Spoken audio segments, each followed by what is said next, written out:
Саламатсыздарбы кесиптештер. Бүгүн Word программасында таблица менен иштейбиз.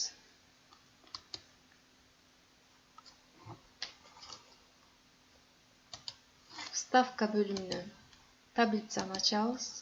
Бул жерде мындай горизонталдык түрдө 10, вертикалдык түрдө 8 ячейка турат. Бул чектелүү түзүлгөн. Ушуну да пайдалансак болот. Мындай таблица түшөт. Же болбосо артка кетип, мына өчүрүп туруп, таблица деген жерден вставить таблицу деп туруп, биз канча таблица чийишибиз керек. Ошону белгилеп койсок болот. Мисалы 15. Бул жерге 20 деп коелу. Мындай кылып түзсөк, мына 15-20 ячейкадан турган таблица түзүлөт. Ылдый жагында 4 бурчтук алып барып, ушул таблицаны ар кандай кылып бирдей формада өзгөртүп алсак болот. Дагы бир жолу таблицаны ачып, бул жерден нарисовать таблицу дегенди алып, өзүбүз каалагандай таблица чийип алсак дагы болот. Мындай кылып чийебиз дагы. Бул жерге каалагандай бөлөбүз.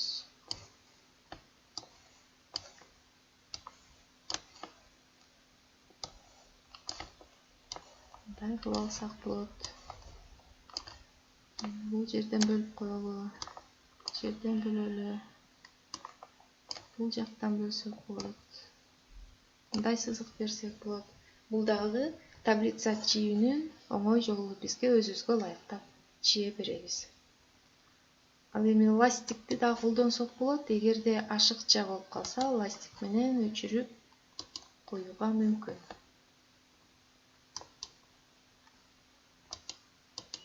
Дагы бир таблица чийүүнүн жолу.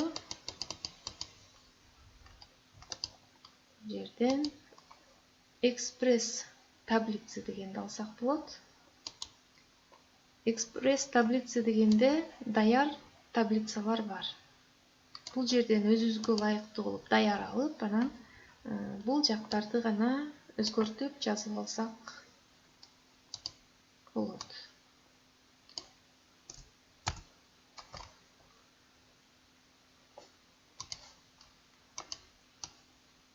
Мисалы, бул жерге биринчи чейрек деп ушул сыяктуу өзүбүзгө ылайыктап жазып алганга болот.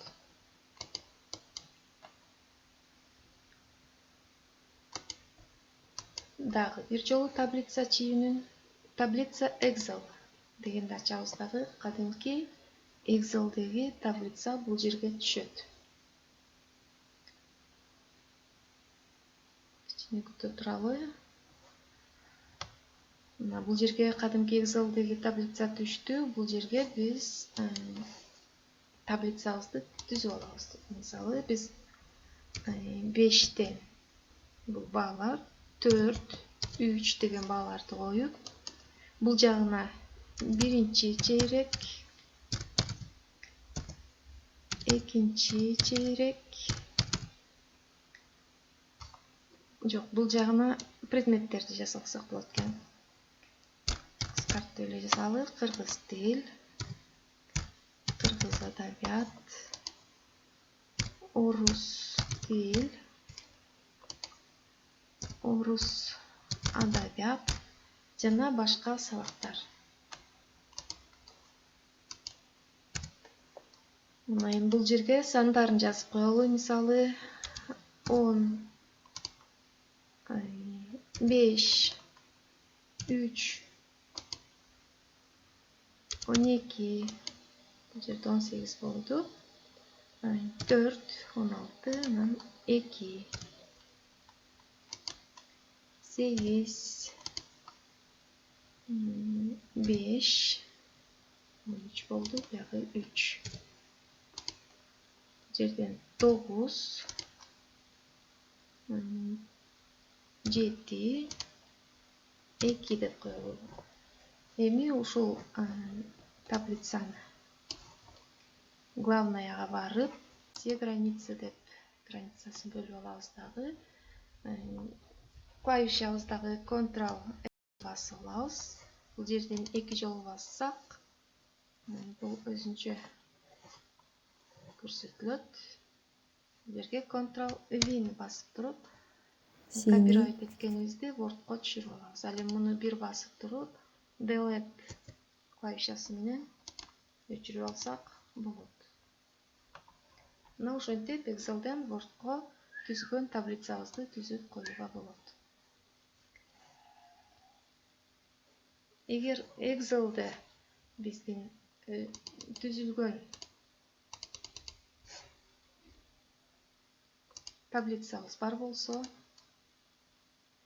аны ачып,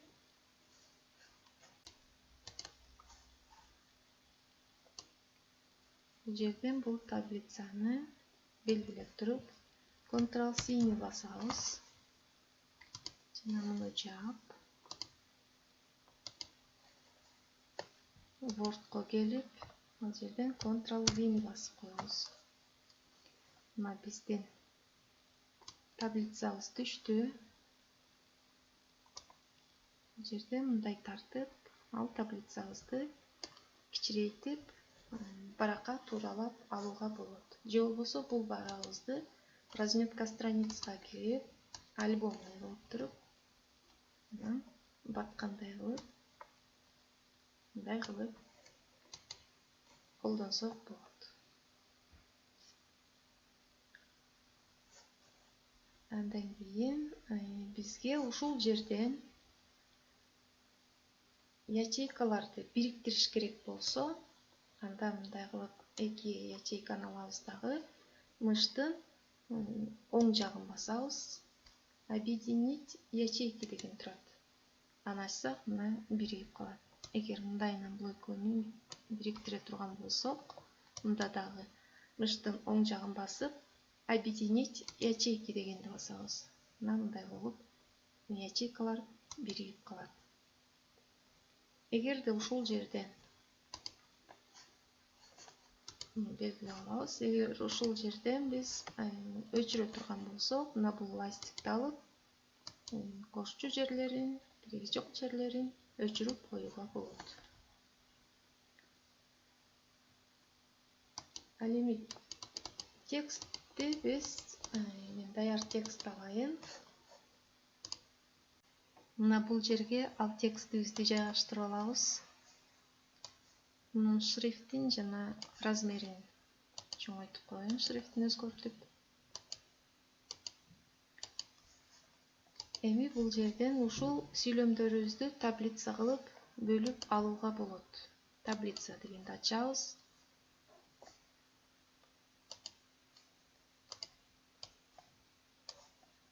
Таблицаны ачып, преобразовать в таблицу дегенди ачабыз дагы. Окей деп коебуз. Мына бул таблицага бөлүнүп калды. Бул жерди да белгилеп туруп, вставка, таблица, преобразовать в таблицу 3 бөлүккө бөлүп коелу. Окей. Мынтип 3 бөлүккө бөлүнгөн таблица болуп калды. Текстибизди дагы ушундай кылып таблицаларга бөлүп алууга болот.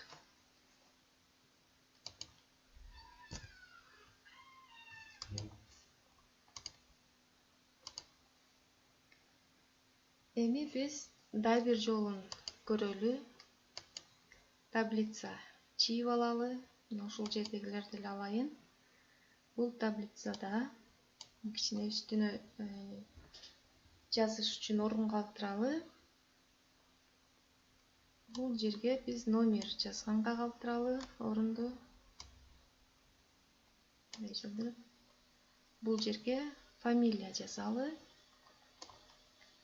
Ал эми калганы бирдей болуш үчүн биз мындай жылдырганда баары тегиз болбой калат. Ошондуктан баарын белгилеп алабыз. Белгилеп алып, макетке киребиз. Бул жерден канча сантиметр болуш керек белгилеп көрсөтөбүз. 0,5 дейин. Бул жагындагы 0,5 деп коелу. Мына бардыгы бирдей көрсөтүлдү. Астындагы 4 буштукту алып, ошону менен чоңойтуп алсак болот. Эми бул жерге биз жазып баштайлы. Бул жерге номер жазабыз. Кийинкисине окуучунун аты, жөнү. Бул жерге болсо биринчи чейрек, экинчи чейрек, үчүнчү чейрек, анан 4-чү чейрек деп жазып алалы. Эми бул жерде калгандары батпай калат, ошондуктан муну биз мыштын оң жагын басып, направление текста дегенди басып, өзгөртүп алабыз. Мындай жазылып калды. Эми биз бул кайсы сабактан экенин жазышыбыз керек, ошондуктан муну ылдый тартабыз. Барып копировать, анан вставить деп коебуз. Эми бул жерге макетке барып, нарисовать таблицу дешибиз керек. Мындай кылып бөлүккө бөлүп алдык. Эми үстү жагына предметти жазыш үчүн белгилеп туруп, мыштын оң жагын басып, объединить ячейки дейбиз. Бул жагындагы ошондой кылып, мыштын оң жагын басып, объединить ячейки дейбиз. Эми үстүнө направление текста дегенди басып түздөп алабыз дагы. Кыргыз тили. Бул жагына кыргыз адабияты деп жазып алабыз. Бул жерден астындагы фамилиялардан өзгөчөлөнүп көрүнүп туруш үчүн полужирный кылып койсок болот. Бул жердеги номер менен окуучунун аты жөнү, кыргыз тили, кыргыз адабияты дегенди макетке кирип, орто жерине жазабыз. Жазылышы боюнча дагы биринчи сабакта айтканбыз. Times New Roman, анан 12 шрифтке чоңойтуп коебуз. Эми биз бул фамилиялардан өзгөчөлөнтүп бөлүп көрсөтүү үчүн конструкторду алабыз дагы. Бул жерден сызыгыбыздын талшынасын көрсөтүшүбүз керек. Бул талшынаны алып, цветин да коюп койсок болот. Көк кылып коеюн. Мындай кылып белгилеп алабыз. Эми бул жерге биз фамилияларды жазышыбыз керек. Номер коюшубуз керек. Номерди главныйга барабыз дагы. Бул жердеги номерлер менен катар коюп коебуз. Фамилияларды жазып башташыбыз керек. Асангулова,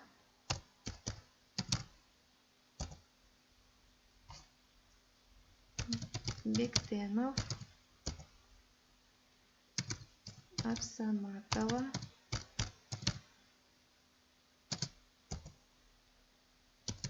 Шакиржанов,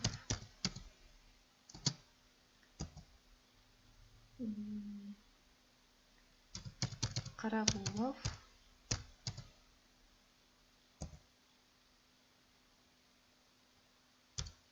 Эмилбекова деп мына фамилияларды жазып алдык, бирок алфавит менен кетпей калды. Эми биз алфавит менен коюп алышыбыз керек. Ал үчүн бул фамилияларды белгилейбиз дагы. Главныйда ая деген белгини басып, окей деп коебуз. Мына бул жерде алфавит менен ордуна өзү эле тизип койду. Эми биз ушул жерден бир фамилияны унутуп калдык, калтырып салдык. Анда биз курсорду тышына чыгарып, таблицанын Enter'ди басабыз. Жана бул жерге Карыпов дегенди жазып коеюн. Карыпов. Мына ошентип жайгаштырып алсак болот.